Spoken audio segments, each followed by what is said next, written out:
இந்திரா சௌந்தரராஜன் அவர்களின் சிவமயம் பாகம் 1 அத்தியாயம் 21. உற்சவம்னா மறை சக்தியை எல்லாரும் உணரச் செய்வதுங்கிறதால உணர வைப்பதில் பலவித நடைமுறைகள் உருவாக்கப்பட்டது. அதில் ஒன்று ஜனன மரணங்கள்லேயும் திருமண நிகழ்வுலேயும் மரம் நடுறதுங்கிறது. எந்த மரத்தை எப்படி நடுறதுங்கிறத விருட்ச சாஸ்திரம் சொல்லிடுது. அதன்படி ஒருத்தர் பிறக்கிற அன்னைக்கு என்ன நட்சத்திரமோ அதுக்கேற்ற மரக்கன்றை வாங்கி சிறப்பான வனம் ஒன்றுக்கு விஜயம் செஞ்சு சூரிய கதிர் படும் ஒரு இடத்துல குறிப்பாக அந்த வனத்தின் தென்மேற்கு மூலையாக பார்த்து நடணும்.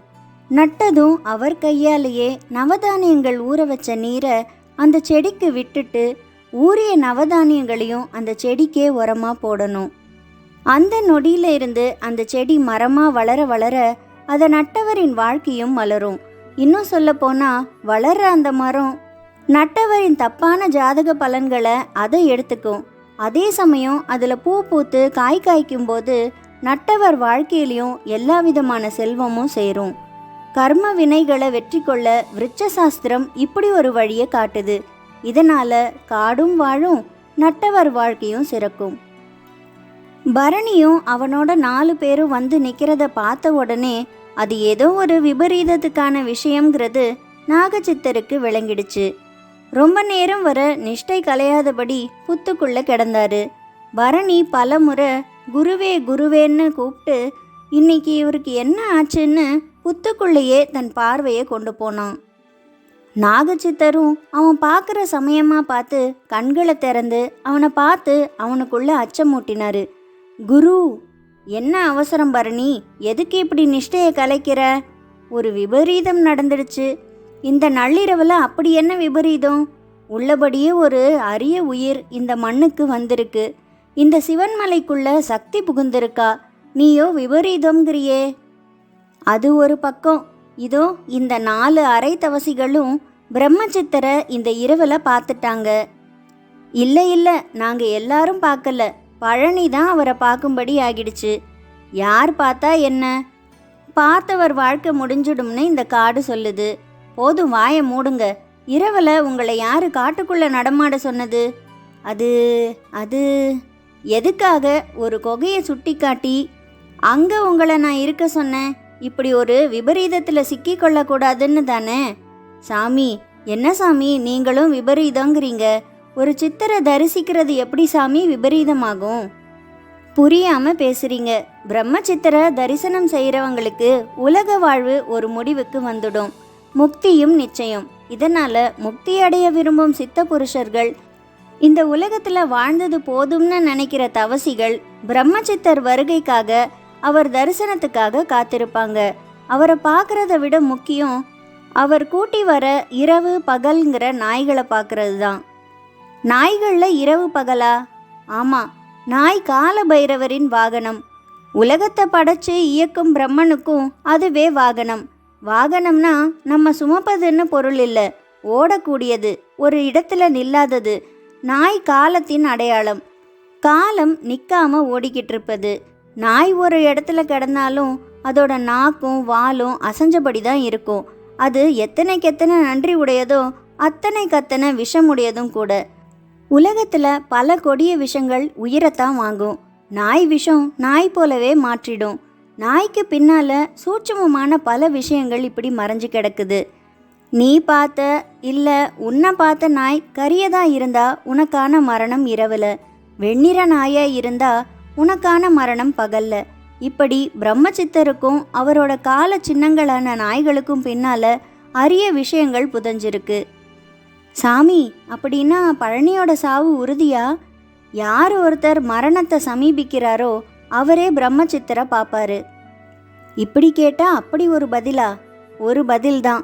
விளங்கிக்கிறது உங்கள் பாடு. சாமி, தப்பிக்க வழியே இல்லையா? எனக்கு தெரிஞ்சு இல்லை. இப்போ கூட உங்கள் 3 பேருக்கும் ஒன்று சொல்லுவேன். இந்த காடு இது போல் பல அரிய விஷயங்களை உள்ளே கொண்டிருக்கு. அதனால் நீங்கள் 4 பேரும் இப்போவே கூட இந்த காட்டை விட்டு வெளியேறிடுங்க. என்ன சாமி, இதுக்கா நாங்கள் 9 மாதமாக இந்த காட்டை சுற்றி வந்தோம்? சரி, இருந்து அவங்க தலைவிதிப்படி அனுபவிக்க வேண்டியதை அனுபவிங்க. நான் வரேன். சாமி சாமி, இப்படி கோவமா பதில் சொன்னா எப்படி? ஒன்று என் பேச்சை கேளுங்க, இல்லாட்டா காட்டை விட்டு வெளியேறுங்க. உங்க பேச்சை கேட்குறோம் சாமி. இரவில் இனி வெளியில திரிய மாட்டோம், ரகசியமா எதையும் தேட மாட்டோம். பழனி உயிர்ப்பிக்க வழி சொல்லுங்க. ஒரே வழிதான், குகையை விட்டு எந்த காரணம் கொண்டும் வெளியே வரக்கூடாது. அப்படி இருந்தா கூட மாரடைப்பு போல ஏதாவது ஏற்பட்டு உயிர் பிரியலாம். சாமி, இப்படி பயமுறுத்தினா எப்படி சாமி? சாகிறதுக்காக நாங்கள் இந்த காட்டுக்கு வரல, வாழ்றதுக்காக தான் சாமி வந்திருக்கோம். உங்கள் ஆசைகளை சொல்லி பயனில்லை, விதி வழி போகிறது தான் வாழ்க்கை. நாகச்சித்தர் அவங்க அழுத்தமான பயத்தில் விழும்படி பேசினாரு. 4 பேருமே வெளிரி போயிட்டாங்க. அதுவரை மௌனமாக இருந்த பரணிக்கு நாகச்சித்தரின் பேச்சு எரிச்சலை மூட்டி இருந்தது. சாமி, நான் தேடுற அந்த அதிகாரி கூட ஒரு கொலைகாரன். ஆனால் அவனையெல்லாம் ஒளிச்சு வச்சு இந்த சித்தருங்க காப்பாத்துறாங்க. ஆனால் ஒரு சித்தரை பார்த்ததுக்கே இதில் ஒருத்தர் சாகணுமா? இது என்ன நியாயம்? பரணி கண்களில் அனல் தெறிக்க சீறினான். பரணி, இவங்களுக்காக பறிஞ்சு பேசாத, உனக்கு தெரியாது. நாகச்சித்தர் கனிவான குரல்ல அவனுக்கு சொன்னாரு. இல்லை, இவங்க என் நண்பர்கள். இவங்க இந்த காட்டில் தங்கி இருக்க நானும் ஒரு காரணம். இவங்களுக்கு ஏதாவது ஆனா அது எனக்கு ஏற்பட்ட மாதிரி தான். சரி, இனி நான் சொல்ல எதுவும் இல்லை. உங்கள் விருப்பப்படியே போங்க, நான் வரேன். என் பேச்சை கேட்க மறுத்த நீங்கள் இனி எப்பவும் என்னை பார்க்க வரக்கூடாதுன்னு சொன்னபடியே அவங்கள விட்டு அகன்று போனாரு. பரணியும் அவங்களும் அப்படியே அமைதியாக நின்னாங்க. பழனிக்கு அப்போவே உயிர் போயிட்டது போல தான் இருந்துச்சு. அதனாலேயே நாகச்சித்தர் சொன்னது போல குகைக்குள்ளேயே அடைஞ்சு கிடப்பதே நல்லதுன்னும் தோணுச்சு. அதே சமயம் குகைக்குள்ளே இருக்கும்போது உயிர் போயிட்டா என்ன செய்வதுங்கிற பயமும் அவரை உருட்டி பிசைஞ்சுது. பழனி, பயப்படாத, நாங்கள் இருக்கோம். என்ன ஆயிடுதுன்னு பார்ப்போம். இல்லை சிவசாமி, உங்களையெல்லாம் உங்கள் துண்டு காப்பாத்திடுச்சு. என் விஷயம் அப்படி இல்லை. என் விதிப்படி முடிய போகிறது நிச்சயம். பைத்தியக்காரா, இந்த மாதிரி சமயத்தில் தான் மன உறுதி ரொம்ப முக்கியம். நாம் இருக்கிறது சிவன் மலையில். அந்த சிவனும் மார்க்கண்டேயனுக்காக யமனையே விரட்டியவன். இதெல்லாம் கேட்க நல்லா தான் இருக்கு. ஆனால் எனக்குள்ள ஏனோ மனசு பதறுது. பேராசைப்பட்டு உங்களோட வந்ததுக்கு நான் அனுபவிக்க போறேன்னு தான் தோணுது. நீ இவ்வளோ கோழையா? எப்படி வேணா வச்சுக்கோ. நான் இப்போவே இந்த காட்டை விட்டு போகிறேன். சாகும்போதாவது என் மனைவி மக்கள் முகத்தை பார்த்துட்டு சாகுறேன். இங்கே செத்தா என்னை நீங்கள் சரியாக கூட புதைக்க மாட்டீங்க. பழனி, எதுக்காக இப்படி பதட்டப்படுற? சொன்னா கேளு, நமக்கு எதுவும் ஆகாது. பரணி நமக்கு துணை. ஆமாம், பொல்லாத பரணி. இந்த இச்சாதாரிக்கு என்ன? பிரம்மசித்தர் வரும்போது நம்ம கூட இருந்து நம்ம காப்பாத்தாம இவன் பாட்டுக்கு ஒரு புதருக்குள்ளே புகுந்துட்டான். இவன் தன் சக்தியில் எனக்கு ஒரு போர்வை வரவழைச்சு தந்திருக்கலாம் இல்லையா? பழனி உயிர் பயத்தில் தனக்குள்ள விரக்தியில் பரணியை விட்டு கொடுத்து பேசிட அது பரணியை கோவப்பட செஞ்சுது. பழனி, நான் எச்சரிக்கை தான் செய்வேன். உனக்கு உதவி வேணும்னா நீ கேட்டிருந்திருக்கணும். அடுத்து என்ன நடக்கும்னே தெரியாதப்ப எந்த உதவியை எப்படி கேட்குறது? இந்த காட்டிலேயே வாடுற உனக்குத்தான் எல்லாம் தெரியும். அப்போ அதுக்கு தகுந்த மாதிரி நீ தான் உதவி செஞ்சுருக்கணும். நான் ஒன்றும் உங்களை நடுராத்திரியில் காட்டில் அலைய சொல்லலை. நான் மனசு வச்சுருந்தா அன்னைக்கே உங்கள் 4 பேரையும் கொத்தி கொன்று இருப்பேன். போகட்டும்னு தான் விட்டேன். என்னப்பா இச்சாதாரி, நீ என்னமோ எங்களுக்கு உயிர் பிச்சை போட்ட மாதிரி பேசுகிற. உண்மையில் உன் தலையில் நான் தான் கல்லை தூக்கி போட தெரிஞ்சேன். சிவசாமி சொன்னதுனால தான் நீ தப்பிச்ச. உண்மையில் உயிர் பிச்சை போட்டது நாங்கள் தான், நீ இல்லை. ஏய், நான் சர்வ சக்தி வாய்ந்த ஒரு இச்சாதாரி. என் விஷம் ஆழகாலத்தை விட கொடியது. கோவமாக நான் மூச்சு காத்த விட்டாலே கூட போதும், நீங்கள் செத்துடுவீங்க. இருந்தாலும் உங்களை நான் எதுவும் செய்யலை. அந்த நன்றியை மறந்துட்டு பேசாத. நன்றி உனக்குத்தான் எங்கள் விஷயத்தில் வேணும். உன் பழி உணர்ச்சிக்காக நீ தான் எங்ககிட்ட நட்பு வச்சிருக்க, நாங்கள் இல்லை. பழனி, வார்த்தைக்கு வார்த்தை பதில் சொல்லி என் கோவத்தை கிளறாத. இனி என்ன, அதான் என்ன பிரம்மசித்தர்கிட்ட மாட்ட விட்டுட்டியே. பழனியும் பரணியும் தீப்பெட்டியும் தீக்குச்சியும் போல உரசிக்கிட்டாங்க. 2 பேர்கிட்டையும் அனல் பறந்தது. சிவசாமிக்கு விஷயம் விபரீதமாவது புரிஞ்சிடுச்சு. ரத்னவேலையும் மோகனையும் பார்த்து, நீங்கள் 2 பேரும் பழனியை பிடிச்சு இழுத்துக்கிட்டு போங்க, நான் பரணியை சமாதானம் செஞ்சு அனுப்பிட்டு வரேன்னு சொல்ல அவங்களும் 2 பேருக்கு இடையில புகுந்து பழனியை பிடிச்சு இழுத்தாங்க. பழனி, பேசாம வா, எதுவாக இருந்தாலும் காலையில் பேசிக்கலாம். பரணி, உன்னை கெஞ்சி கேட்டுக்கிறேன். தயவு செஞ்சு எங்களுக்காக கொஞ்சம் பொறுத்து போன்னு இரு தரப்பும் 2 பேரையும் இழுக்கும்போது வானத்துல ஒரு மின்வெட்டு. குளிர்காற்று வேற வீச்சலா வீசத் தொடங்குச்சு. மழை வர்ற மாதிரி தெரியுது, வாங்க சீக்கிரம் போகலாம்னு அவங்க 2 பேரும் பழனியோட அடர்ந்த அந்த காட்டுல தட்டு தடுமாறி நடந்தாங்க.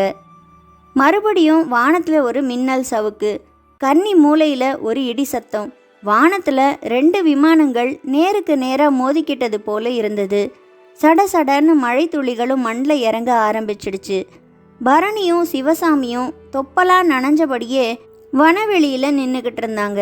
மரத்தடி ஒன்றில் ஒதுங்க போன சிவசாமிய பரணி தடுத்துட்டான். வேண்டாம், போகாத, இடி இறங்குனா மரத்து மேலே தான் இறங்கும். காட்டில் மழை பெய்கிற தருணங்களில் கூடிய வர வெட்ட வெளியில் நின்றுடுறதான் நல்லது. பரணி அப்படி சொன்னது சிவசாமியின் நெஞ்ச தொட்டுது. பரணி, நீ நாக இனமாக இருந்தாலும் உன்கிட்ட மற்றவங்களுக்கு உதவி செய்கிற உயர்ந்த பண்பு இருக்கு. என் உயிர் மேலே அக்கறை காட்டின உனக்கு நான் ரொம்ப கடமைப்பட்டிருக்கேன். எனக்கு ஒரு உயிரோட இழப்பு எவ்வளோ கொடியதுன்னு நல்லா தெரியும். எத்தனை வருஷமாக நான் ஒரு ராட்சசனுக்காக அலைஞ்சிக்கிட்டு இருக்கேன் தெரியுமா? உண்மைதான், அந்த அதிகாரியை கண்டுபிடிக்க நான் என்னால் ஆன எல்லா உதவியையும் செய்வேன்.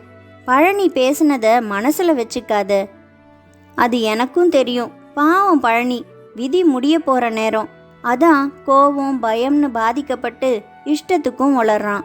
அப்படின்னா அவனை யாராலையும் காப்பாற்ற முடியாதா? முடியவே முடியாது. பரணி இப்படி சொல்லிக்கிட்டு இருக்கும்போதே ஒரு பெரிய இடி ஒரு பேரொளியோட சிவன்மலை காட்டுக்குள்ளே இறங்குச்சு. அதை தொடர்ந்து அம்மான்னு ஒரு உயிர் குரல் அந்த காடு முழுக்க எதிரொலிச்சு அடங்குச்சு. அது பழனியின் குரல் தான். சிவசாமியும் பரணியும் குரல் வந்த திசை நோக்கி ரொம்ப வேகமாக ஓடி போனாங்க. கும் இருட்டில் கால்கள் இடறிச்சு. மின்னல் வெளிச்சத்தை கொண்டு பாதையை கண்டறிஞ்சு அதில் ஓடியவங்க அந்த மழையிலையும் ஒரு மரம் தீப்பற்றி எரியறதையும் அதன் ஒளியில பழனி கருகி கிடப்பதையும் பார்த்தாங்க. மரத்துக்கு வெகு தூரத்தில் மோகனும் ரத்னவேலுவும் தூக்கி எறியப்பட்டது போல விழுந்து கிடந்தாங்க. சிவசாமிக்கு பார்த்த உடனே என்ன நடந்ததுன்னு தெரிஞ்சிடுச்சு. பரணி, நீ சொன்ன மாதிரியே நடந்துடுச்சு. பழனி போயிட்டான்னு வாய் விட்டு அழுதாரு சிவசாமி. பழனி மட்டுமா இல்லை மோகன் ரத்னவேலுமான்னு முதல்ல பாருன்னு பரணி தூண்டிவிட தூர கிடந்த 2 பேரையும் சமீபித்து தொட்டு தூக்குனாரு. நல்ல வேளை 2 பேர்கிட்டையும் உயிர் இருந்தது. பரணி, இவங்களுக்கு எதுவும் ஆகலை, போகட்டும், இங்கே இருக்கிறது நல்லதில்லை. எரியிற இந்த மரத்தோட மரமா பழனியும் எரிஞ்சு சாம்பலாகட்டும், தூக்கி போட்டுட்டு கிளம்புவோன்னு சொன்ன பரணி பழனியின் கருகிய உடம்பை தொட்டு தூக்கி மரத்தின் நடுவில் வீசி எறிஞ்சான். சடசடன்னு மரத்தோடு சேர்ந்து உடம்பும் எரிய மழையும் மெல்ல நின்றுச்சு. அப்படியே 4 பேரும் ஆளுக்கு ஒரு திசையில் நின்று ஈரம் சொட்ட சொட்ட அந்த காட்சியை பார்த்தாங்க. எனக்கு தெரிஞ்சு திருமூலர் சித்தர் உடம்புக்கு நேர்ந்த கதியும் இதுதான்னு பரணி அந்த நேரத்தில் திருமூலர் பற்றி பேச்செடுத்தான். திருமூலர் எப்பேற்பட்ட சித்தர், அவர் உடம்புக்கு இப்படி ஒரு கதியான்னு சிவசாமி வியப்பு கலையாம கேட்டாரு. ஆமாம், திருமூலர் மகா சித்தர் தான். உள்ளம் கோயில் ஊனுடம்பு ஆலயம்னு சொன்னவர் அவர்தான்.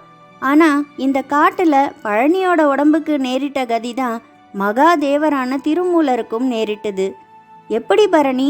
சொல்கிறேன். அப்படியே கூடு விட்டு கூடு மாறுறது பற்றியும் சொல்கிறேன். வாங்க போய்கிட்டே பேசுவோம். பரணி அவங்கள அழைச்சிக்கிட்டு நடந்தான். திரும்பி திரும்பி பார்த்தபடியே அவங்க 3 பேரும் நடந்தாங்க. கூட வந்த நண்பனுக்கு நேரிட்ட கதி நெஞ்ச சகதியாக்கிடுச்சு. தொடர்ந்து அந்த காட்டில் இருக்கிறதா இல்லை திரும்பி நகரத்துக்கு போயிடலாமான்னும் அவங்களுக்குள்ள ஒரு குழப்பம். அப்போ மழை அடங்கிய அந்த காட்டுக்குள்ள ஒரு கூட்டம் தீப்பந்த ஒளியோட முரசு சத்தத்தோட எங்கேயோ போய்கிட்டு இருந்தது. சிவசாமி உடனே பரணியத்தான் பார்த்தாரு. என்ன சிவசாமி, இவங்க யாருன்னா இவங்க லிங்கப்பட்டிக்காரங்க, காணியர்னு ஒரு சாதிக்காரங்க இருக்காங்க. அவங்களுக்கு இந்த காட்டுக்குள்ளே இருக்கிற சித்தர்கள் தான் சாமிங்க. சித்தர்களும் காணியர்கள்னா ரொம்ப ஆசையாக பேசி பழகுவாங்க. குறிப்பாக காணியர் இனத்தில் யாருக்காவது கல்யாணம்னா இப்படி நடுராத்திரியில் சித்தர் சாமியை கும்பிட வருவாங்க. பரணி சொல்லும்போதே அந்த கூட்டம் நெருங்கி வந்துடுச்சு. அவங்களில் பலர் பெண்கள். அவங்க தங்களோட தலைகளில் முரங்களில் நவதானியங்களை சுமந்துக்கிட்டு இருந்தாங்க. அது என்ன தலையில்? அவ்வளவும் நவதானியம் சித்தர்களுக்கு காணிக்க. அப்படியா? பதிலுக்கு அந்த முறம் கொள்ளாதபடி தங்கமா சித்தர்கள் தருவாங்க. சில சமயம் நவதானியத்தையே சித்தர்கள் தங்கமா மாத்திடுவாங்க. பரணி அப்படி சொன்னதுதான் தாமதம். காட்டை விட்டு போயிடணுங்கிற எண்ணம் பின்னே போக, அந்த நவதானியங்கள் எப்படி தங்கமாகுதுன்னு தெரிஞ்சுக்கிற ஆர்வம் அவங்க 3 பேர் மனதிலையும் தொத்திக்கிச்சு. பரணி, நாமளும் இந்த காணியர்களோட போவோமா? எதுக்கு? இந்த தானியங்கள் எப்படி தங்கமாகுதுன்னு பார்க்கத்தான். வேணாம், இப்பதான் ஒரு விபரீதம் நடந்து முடிஞ்சிருக்கு. இவங்க திரும்பி வரும்போது பாருங்க, அப்ப தெரியும். அப்ப இவங்க கிட்ட தங்கம் இருக்கலாம், ஆனா எப்படி தங்கமானதுங்கிறது தெரியணுமே. அவசரப்படாதீங்க, அடிக்கடி இப்படி இங்க நடக்கும். அப்போ ஒரு நாள் போய் பார்க்கலாம். இன்னைக்கு வேணாம், பேசாம வாங்க. பரணி அவங்கள கட்டி இழுக்காத குறை. இருந்தும் அவங்கள ரத்னவேலுவை ஆசை ஒரே தள்ளா தள்ளுச்சு. மெல்ல நடப்பது போல நடந்து நைஸா நழுவி ரொம்ப தூரம் போயிட்ட அந்த கூட்டத்தை நோக்கி வேகமாக நடந்து போய் அப்படியே அவங்கள ஒருத்தன் போல கலக்கவும் செஞ்சான். இது தெரியாதபடி பரணியும் மற்ற 2 பேரும் தங்களோட குகை பகுதி நோக்கி நடந்தபடி இருந்தாங்க. இதையெல்லாம் ஒரு மலை முகட்டு பாறை மேலே நின்றுக்கிட்டு இருந்த பிரம்மசித்தர் பார்த்துக்கிட்டு இருந்தது தான் ஆச்சரியம். அத்தியாயம் 22. பெரும்பாலும் சித்த புருஷர்கள் இந்த பூமியில தாங்கள் வசிக்கும் இடமாக காடுகளையே தேர்வு செஞ்சாங்க. காடுகளோ தரைப்பரப்பை விட மலைப்பரப்புல தான் செழிச்சு காணப்படுகின்றன. காரணம், மலைகளில் மழை வளம் அதிகம். இதனால மலைகளில் மரம் செடி கொடிகள் நல்லா வளர்ந்தன. அடுத்து அங்கே உள்ள காத்துல மனித மூச்சு விடுக்கும் அசுத்த காற்றுக்கு இடமே இல்லை. மனித உடல் நடமாடுவதால ஏற்படும் கிரகாதிபத்திய கோள் கதிர்வீச்சுக்கும் இடமில்லை. இதனால அங்கே உள்ள வெளியில திருஷ்டாந்தம் எனப்படும் திருஷ்டிக்கு இடமில்லை.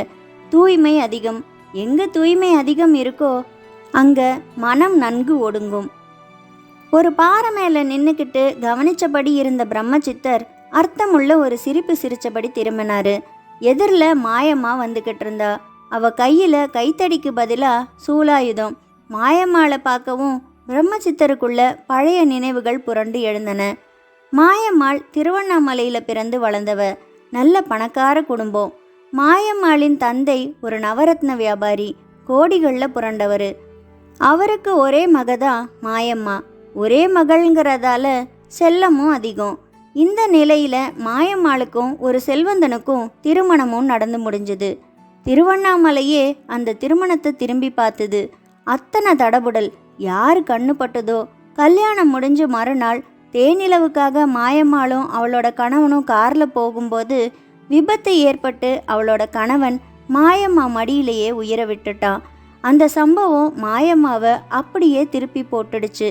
அதுக்கப்புறம் வாழ்க்கையில் எதன் மேலேயும் பற்றுதல் இல்லை. எதுவும் நம்ம கையில் இல்லைங்கிற அந்த தெளிவு மாயம்மாவை தலைகீழாக மாத்துச்சு. அவ பார்க்க கடத்தெருவில் சாலையோரமாக ஒருத்தி 7-8 குழந்தைகளோட வறுமையோட போராடிக்கிட்டு இருந்தா. அவளோட கணவன் ஒரு மூலையில் சுருண்டு கிடந்தான். சோத்துக்கே இல்லாதவங்களுக்கு கூட உறவுகளுக்கு பஞ்சம் இல்லை. அந்த காட்சி தான் மாயம்மாவை வெகுவா சிந்திக்க வச்சுது. எந்த பாவம் தன் வரையில இப்படி கணவனை பிரிச்சுதுன்னு கேட்டுக்கிட்டவ அமைதியை தேடி ஆலயமா போக தொடங்கினா. அப்படி அவ வந்த இடங்கள்ல ஒண்ணுதான் சிவன்மலை. சிவன்மலைக்குள்ள காலை வைக்கவுமே ஒரு இனம் தெரியாத நிம்மதி. ஆகாசலிங்கத்தை பார்க்கவும் ஒரு சாந்தி. அத்தோட சிவன்மலை காட்டில் சித்தர்கள் தெரிகிறாங்கங்கிறது அவளை அங்கேயே தங்க செய்திடுச்சு. அவளோட பற்றற்ற தன்மை, உண்மையான இறை தேடல் இவையெல்லாம் சித்தர்களையும் கவர்ந்தது. அதனால அவங்களும் அவளுக்கு துணையா நின்னாங்க. இருந்தாலும் 18 சித்தர்களின் தரிசனமும் அவங்க தர வேண்டிய தீட்சை மட்டும் மாயம்மா வரையில தள்ளிக்கிட்டே போகுது. மாயம்மாவை பார்க்கவும் அவளை பற்றின நினைவுகளில் விழுந்து எழுந்த பிரம்மசித்தர் மாயம்மாவை பார்த்து சிரிப்போட வரவேற்றாரு. வா மாயம்மா. நமஸ்கார சாமி. ஆசீர்வாதம். என்ன மாயம்மா, எங்க இப்படியே? எனக்கு என்ன சாமி, இலக்கில்லாதவ தானே நான். காலார நடந்தேன். வழியில் உங்களை பார்த்ததுல சந்தோஷம். இப்படி இலக்கில்லாமல் இருக்கலாமா? என்ன சாமி நீங்கள் ஒரு வார்த்தைக்கு அப்படி சொன்னேன். இலக்கில்லாமல் யார் இருக்க முடியும்? மனிதர்களாக பிறந்துட்டவங்களுக்கு ஏதாவது ஒரு குறிக்கோள் இருக்கத்தானே செய்யும். ஆசை உள்ள மக்களுக்கு பட்டம் பதவியில் குறி. என்னையும் உங்களையும் போல இருக்கிற சாமிகளுக்கு முக்தியும் மோட்சமும் தானே குறி. அப்ப முக்தி தான் உன் இலக்கா? ஆமா, எவ்வளவோ காசு பணம் இருந்தும் தாலி கட்டினவனோட 24 மணி நேரம் கூட வாழ கொடுத்து வைக்கலையே. அப்ப என் கணக்குல ஒரு பெரிய பாவம் இருக்குன்னுல அர்த்தம். நிச்சயமா, அதைத்தான் தினமும் ஆகாசலிங்கத்தை வழிபட்டு தீர்த்துக்கிட்டே வர்றியே. எங்க சாமி, தீர்ந்த மாதிரியே தெரியலையே. எதை வச்சு மாயம்மா சொல்ற? 18 பேருங்க எனக்குன்னு மட்டும் கண்ணில் பட மாட்டேங்கிறாங்களே. ஓ, அதுவா உன் ஆசை? பின்ன என்ன சாமி, புண்ணியம் பண்ணவங்களுக்கு தான் அவங்க தரிசனம்னு கேள்விப்பட்டிருக்கேன். எனக்கு அவங்க தரிசனம் இன்னமும் கிடைக்கலன்னா நான் இன்னும் புண்ணியம் பண்ணலன்னு தானே அர்த்தம். பிரம்மசித்தர் சிரிச்சாரு. முக்கியமான கேள்விகள் நான் கேட்கும்போது உண்டு இல்லைன்னு பதில் சொல்லாம சிரிச்சு மழுப்பிடுறீங்களே சாமி. அப்படி இல்லை மாயம்மா, உன் கேள்வியே தப்பு. பாவ புண்ணியத்துக்கும் சித்த தரிசனத்துக்கும் பெரிய அளவில் சம்பந்தம் இல்லை. புண்ணியம்ங்கிறது ஒரு நல்ல விஷயம். நல்ல விஷயம் நிறைய கணக்குகள் இருந்தா சித்தர்கள் தரிசனம் கிடைக்குமான்னா கெட்ட விஷயங்களை அவங்க வெறுக்கிறாங்கன்னு ஒரு அர்த்தம் வந்துடும். நீங்கள் என்ன சொல்கிறீங்க சாமி? சித்தர் சாமிங்க கெட்ட விஷயங்களையும் விரும்புகிறாங்களா? அப்படி இல்லை, விருப்பு வெறுப்பு இல்லாதவங்க தான் சித்தருங்க. எல்லாரையும் சமமாக பார்க்குறவங்க. அவங்களுக்கு செயலும் அதன் விளைவும் தான் கணக்கு. சமயத்தில் இப்படி நீங்கள் சொல்கிறது புரியவே மாட்டேங்குது. உனக்கு எப்போ இந்த மாதிரி விஷயமும் தெளிவாக புரியுதோ அப்போ 18 பேர் தரிசனமும் கிடைக்கும், கவலைப்படாத. சாமி, உங்ககிட்ட ஒரு விஷயம் சொல்லணும். சொல்லு. நம்ம காட்டுக்குள்ளே புதுசாக ஒரு 4 பேர் நுழைஞ்சிருக்காங்க. தெரியுமே, ரொம்ப ஆசை உள்ளவங்களா தெரியுறாங்க. சுற்றி சுற்றி வாராங்க. இப்போ அவங்க 4 பேர் இல்லை மாயம்மா, 3 பேர் தான். அப்படின்னா இன்னொருத்தர்? அவன் விதி ஒரு இடி மூலமாக முடியணும்னு இருக்கு. அதுக்கேற்றபடி என்னையும் பார்த்தான். அவன் கணக்கும் முடிஞ்சு போச்சு. சாமி, ஒரு சந்தேகம். என்ன? உங்களை எந்த ஒரு ஆண்மகன் பார்த்தாலும் மரணம்ங்கிறதுக்கு காரணம் என்ன சாமி? கேள்வியே தப்பு மாயம்மா. என்ன 2 விதமான மனிதர்கள் தான் தரிசிக்க முடியும். அதில் முதல் விதம் விதி முடிய போகிறவங்க, இரண்டாவதா பரிசுத்தமான மனசு கொண்டவங்க. அப்போ எந்த ஆண் பார்த்தாலும் மரணம்ங்கிறது பொய்யா? பொய் தான். ஆனால் பரிசுத்தமான மனசு கொண்டவங்க அபூர்வமாக இருக்கிறதாலையும் அவங்க யாரும் என்னை சந்திக்காததாலையும் என்னை பார்த்தாலே மரணம்ங்கிறது ஆழமாக பரவிடுச்சு. அது ஏன் சாமி விதி முடியறவன் மட்டும் உங்களை பார்க்குறான்? இந்த கேள்வியும் தப்பு. விதி முடியற எல்லாரும் என்னை பார்க்கறதில்ல. இந்த காட்டில் யாருக்கு விதி முடிய போகுதோ அவங்க தான் என்னை பார்க்குறாங்க. அதுவும் கூட ஒரு தற்செயல்தான். பெண்களுக்கு மட்டும் ஏன் சாமி இந்த விஷயத்தில் விதிவிலக்கு? நல்ல கேள்வி. உயிர்களில் ஆண் உயிர் பெண் உயிர்னு கிடையாது. அது உடம்புக்குள்ளே புகுந்த பிறகு கிடைக்கிற அடையாளம்தான். ஆண் பெண் இதில் பெண் உடம்புல கருவறை இருக்கு. அதுக்குள்ள ஒரு ஆணும் வர முடியும், பெண்ணும் வர முடியும். ஆகவே எப்பவும் பெண்ணுங்கிறவ மகா சக்தி, கருணை உள்ளவ தான் பெண். அதே போல வாழ்வோட ஆதார சக்தியும் பெண் தான். பெண்கள் இல்லாத உலகத்தை கற்பனை செய்ய முடியாது. ஒரு ஆணுக்கு கிடைக்கிற உச்சபட்ச இன்பம் 3. 1 நிகரில்லாத தாய் அன்பு, அடுத்து மனைவி மூலமாக கிடைக்கிற தாம்பத்தியம், 3வதா அதே மனைவி மூலமாக அவனுக்கு கிடைக்கிற பிள்ளை பேரு. அந்த பேரு தான் அவனை ஆண்மகனா நிரூபிக்குது. இப்படி நிகரில்லாத 3 சுகங்களை தர்ற பெண்கள் வாழ்க்கையில் இருந்தாலும் அவங்களும் சித்தர்கள் போலதான். ஆகையால சித்தருக்கு சித்தர் பார்க்கும்போது தண்ணியோடு கலந்த தண்ணி மாதிரி அந்த சந்திப்பு அமைஞ்சிடுது. அங்கே வேற பேதங்களுக்கும் வினைகளுக்கும் இடமில்லாமல் போயிடுது. பிரம்மசித்தர் சொன்ன விளக்கம் மாயம்மாவை கிட்டத்தட்ட சிலிர்க்க வச்சிருந்தது. அப்படியே கைகளை கூப்பினா. அவரோ சிரிச்சபடி, இந்த காட்டில் இன்னும் கொஞ்ச நேரத்தில் ஒரு பேராசை முடிவுக்கு வரப்போகுதுன்னாரு. மாயம்மாளுக்கு அவர் சொல்றது புரியலை. சித்தர் குகைக்குள்ள நுழைஞ்ச பரணி சிவசாமியையும் மோகனையும் பெருமூச்சோட பார்த்தான். 3 பேரும் அங்கே உள்ள பாறைகள் மேலே ஏறி உட்காந்துக்கிட்டாங்க. மனதும் அங்கே நுழைஞ்சதுமே ஒருவித அமைதிக்கு மாறிடுச்சு. அந்த நொடிகளில் இச்சாதாரி பரணிக்கே கூட வன்மம் பாராட்டுவது தவறு, பழி உணர்வு பாதகத்தை தான் தரும் போன்ற எண்ணங்கள் எழும்புச்சு. உடனேயே விறுவிறுன்னு குகையை விட்டு வெளியே போய் நின்றுக்கிட்டான். மோகனும் சிவசாமியும் அதை பார்த்து கொஞ்சம் அதிர்ந்து அவங்களும் வெளியில் வந்தாங்க. பரணி கிட்ட சலனம். என்ன பரணி, ஏன் வெளியே வந்துட்ட? பரணி அமைதியாக இருந்தான். பரணி, உன்னத்தான். என்ன ஆச்சு உனக்கு? உள்ள வந்தாலே மனசுல மாற்றம் ஏற்படுது. இது அநேகமா அகத்தியர் தவம் செய்த குகையா இருக்கணும். இடைவிடாம அவர் ஜபிச்ச ஓம் நமச்சிவாயங்கிற பஞ்சாட்சர மந்திர சத்தம் அந்த குகை சுவத்துல சப்த அலைகளா படிஞ்சு கிடக்கு. அதுதான் யார் உள்ள நுழைஞ்சாலும் அவங்க மனசுலையும் பரவி ஒருவித அமைதியை உருவாக்கிடுது. ஓ, அதுதான் காரணமா? ஆமா, மனுஷ மனசுக்கும் அவன் இருக்கிற இடத்துக்கும் நெருங்கிய தொடர்பு இருக்கு. சுருக்கமா சொல்ல போனா இடம்தான் எல்லாத்தையும் தீர்மானிக்குது. என்ன பரணி, என்னென்னமோ சொல்ற? அவசரப்பட்டு கேள்வி கேட்காத, நல்லா யோசிச்சு பாரு. ஆமா, அந்த ரத்னவேல் அவன் அந்த கல்யாண கூட்டத்தோட போயிருக்கான். எதுக்கு? அவங்களுக்கு இந்த சித்தர்கள் தங்கம் கொடுப்பாங்களாமே. தங்கம்னு உடனே அவங்களுக்கு அது எங்கேருந்து கிடைக்குது, அதை அவங்க எப்படி கொடுக்குறாங்கன்னு தெரிஞ்சுக்கிற ஒரு ஆர்வம் தான் காரணம். பாவம் ரத்னவேல், அவனுக்கு மோசமான தலையெழுத்து, அதான் இப்படி செஞ்சிட்டான். என்ன சொல்கிற பரணி? இந்த காட்டில் திருட்டுத்தனமாக மட்டும் யாரும் எதையும் செய்ய முடியாது, செய்யவும் கூடாது. அதுலேயும் இப்படி தங்கம் வைரம்னு ஆசைப்பட்டுக்கிட்டு அலையிறது ரொம்ப தப்பு. அப்போ ரத்னவேலுக்கு போக போக பாருங்க, நான் சொன்னதுக்கு அர்த்தம் உங்களுக்கு தானா தெரியும். பரணி அப்படி சொல்லிட்டு, சரி நான் வரேன், உங்களை நான் அப்புறம் சந்திக்கிறேன்னு சொன்னபடி கிளம்புனான். அவன் விலகி போகவும் சிவசாமியும் மோகனும் ஒருத்தரை ஒருத்தர் பார்த்து பெருமூச்சு விட்டாங்க. என்ன சிவசாமி, என்னத்த சொல்கிறது? இந்த காட்டுக்குள்ளே நுழைஞ்ச நாளில் இருந்து இந்த நிமிஷம் வர நமக்குத்தான் புதுசு புதுசாக எவ்வளோ அனுபவங்கள். உண்மைதான், ரத்னவேலு பற்றி வேற இந்த இச்சாதாரி பயமுறுத்திட்டு போகிறான். இப்போ என்ன பண்ணுறது?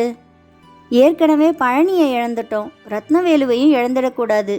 என்ன செய்யலாம்? புறப்படு, அவனை தேடி போவோம். அவனை தனியாக போக விட்டது தப்பு.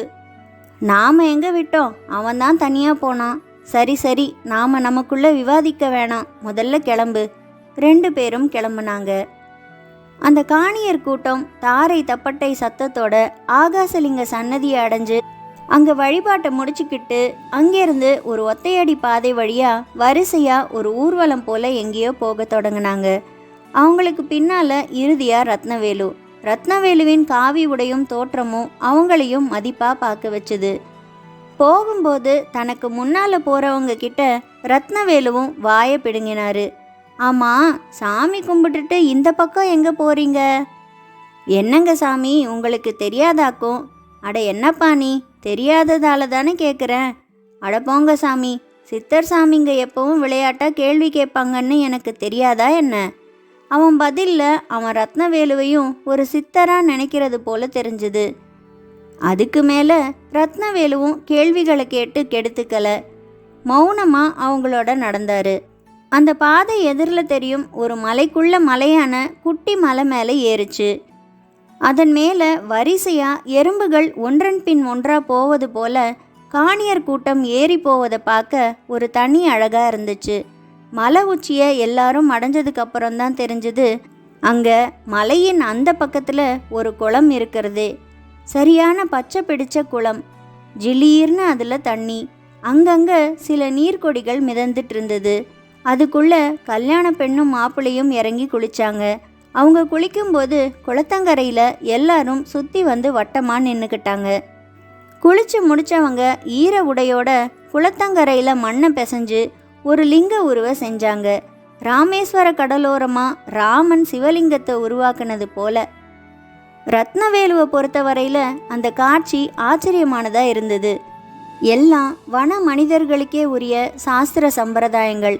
அப்படி அவங்க செய்த லிங்கத்தை 2 பேரும் அக்னி மேடையாக நினச்சி சுற்றி வந்து வணங்கினாங்க. அப்போ காணியர் கூட்டம் அரோகரான்னு கோஷம் எழுப்புச்சு. அவங்கள தொடர்ந்து அந்த சத்தம் கேட்டோ இல்லை யதார்த்தமாக வந்தது போலவோ 2 சித்தர்கள் அங்கே வந்தாங்க.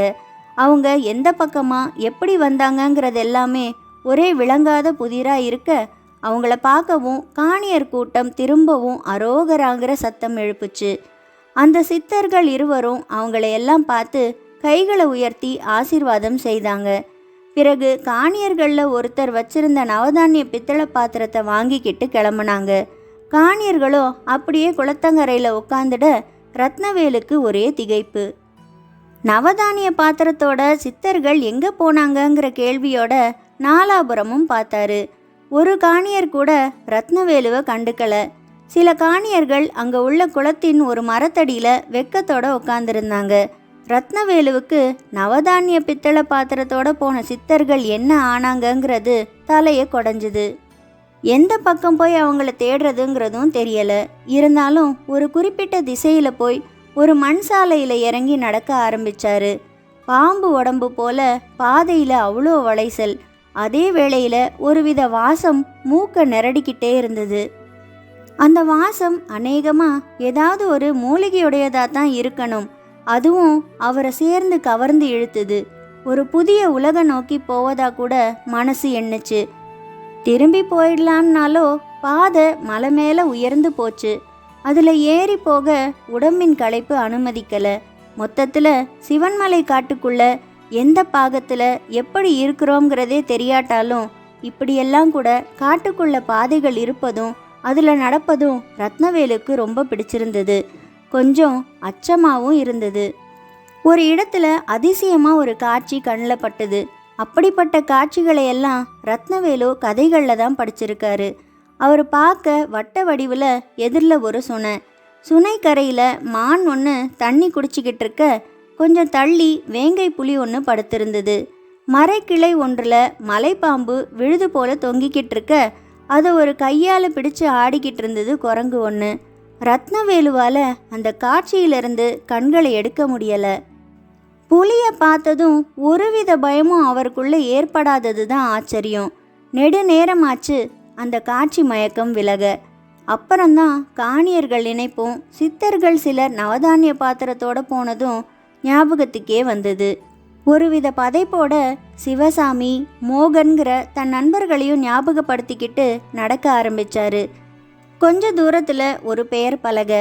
அது சவுக்கு மரக்கால்களில் நிறுத்தப்பட்டு பின் கரையான் அரிச்சதால் கீழே விழுந்து கிடந்தது. அதனால் ரத்னவேலுவின் பார்வையில் அந்த பெயர் பலகை கண்ணில் படலை.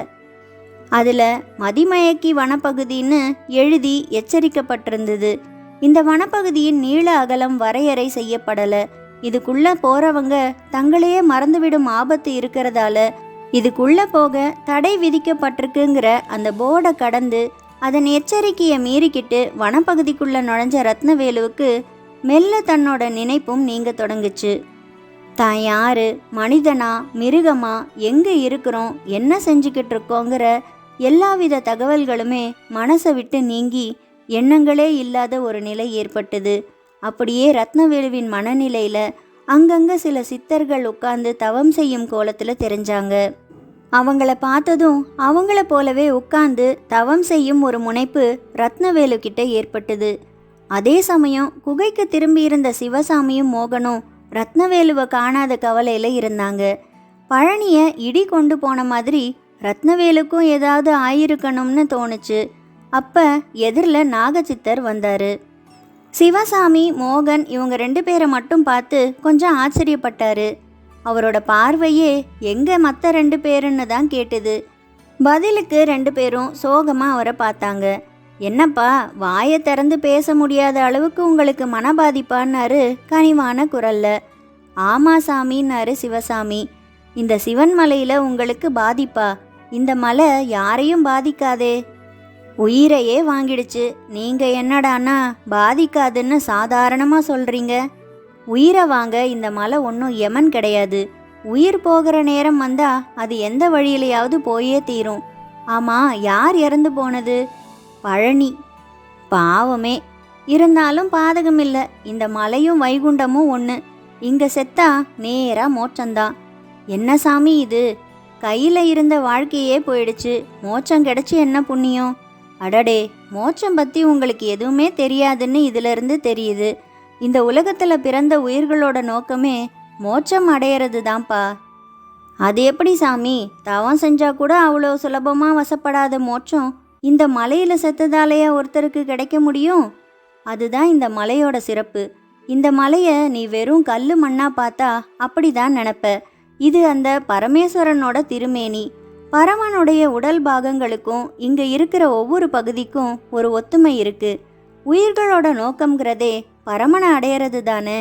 அந்த வகையில் பார்த்தா இந்த மலையை அடைஞ்சவங்க பரமனை அடைஞ்சவங்க தானே. சாமி, இந்த விளக்கங்களை கேட்டுக்கிற நிலையில எங்கள் மனநிலை இல்லை. எங்கள் இன்னொரு நண்பரான ரத்னவேலுவையும் காணோம். நாங்கள் என்ன செய்யறதுன்னே தெரியாத மனநிலையில் இருக்கோம். அப்போ திரும்பி உங்கள் பட்டணத்துக்கே போயிட போகிறேன்னு சொல்லாமல் சொல்கிறீங்களா? அது மட்டும் இல்லை, எதுக்காக வந்தோமோ அந்த நோக்கத்தில் ஒன்று வெற்றி அடைவோம், இல்லைன்னா பழனி மாதிரி இந்த காட்டிலேயே முடிஞ்சு போயிடுவோம். ஒருவேளை உங்கள் எண்ணம் உங்கள் வாழ்நாள் முழுக்க நிறைவேறாமலே போயிடுச்சுன்னா? இல்லை, நிச்சயம் நிறைவேறும். 20-30 வருஷம் சிறையில் படாத பாடுபட்டாரு நெல்சன் மண்டேலா. அப்புறம் விடுதலை ஆனாரு. இப்போ அவர்தான் தென்னாப்பிரிக்காவுடைய காந்தி.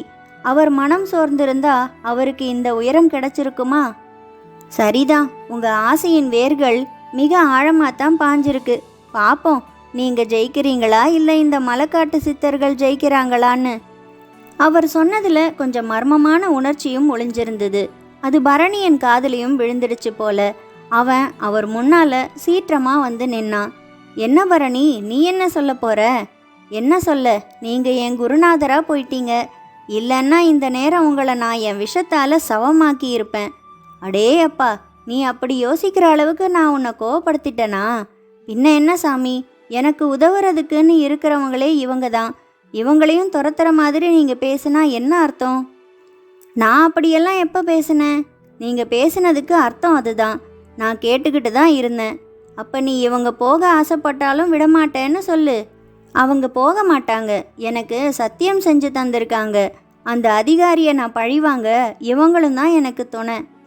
ஓ, நீ இன்னும் அதையெல்லாம் மறக்கலையா? ஒரு நாகத்தை பார்த்து கேட்குற கேள்வியா இது? நான் மூச்சு விட மறப்பேன், தூங்க மறப்பேன், சாப்பிட மறப்பேன். அதை மட்டும் மறக்க மாட்டேன்.